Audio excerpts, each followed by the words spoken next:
Business जर ठरवताय किंवा business करायचा विचार जर करताय ना, तर कॉम्बिनेशन नेहमी लक्षात ठेवायचं. कॉम्बिनेशन, कारण आपला ऑडियन्स कोण आहे, कोणत्या एरियामध्ये काढलं पाहिजे, त्याचबरोबर जोपर्यंत तुम्ही मार्केटिंग त्या लेवलचं करणार नाही तोपर्यंत तुमचा बिझनेस कधीच ग्रो होत नाही.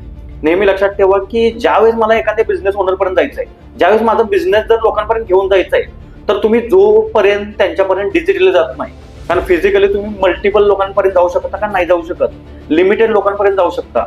जर तुम्हाला तुमचा बिझनेस ग्रो करायचा आहे, इव्हन सॉफ्टवेअर कंपनी असेल, सॉफ्टवेअर कंपनी सुद्धा रन करताय, सॉफ्टवेअर कंपनी रन करताना लक्षात ठेवा, जर तुम्हाला तुमचा ऑडियन्सच माहित नाहीये की ऑडियन्स कोणत्या प्रकारचा ऑडियन्स आहे, कोण ऑडियन्स आहे, त्याच्यापर्यंत जायचं कसं हेच माहित नाहीये, तर तुमचा बिझनेस कधीच ग्रो होणार नाही. इव्हन तुम्ही सॉफ्टवेअर कितीही भारी बनवा, लोकांना जोपर्यंत ते देणार नाही तोपर्यंत तुमचं कधीही त्या लेवलचं मार्केट ग्रो होणार नाही किंवा तुमचा सेल होणार नाही. नेहमी लक्षात ठेवा, सॉफ्टवेअर खूप छान बनवलंय पण ते लोकांनी युजच नाही केलं, लोकांना माहितच नाही कसं युज करायचं. जोपर्यंत तुम्ही त्या लोकांना अवेअर नाही करणार तोपर्यंत तुमचा बिझनेस सुद्धा ग्रो होणार नाही.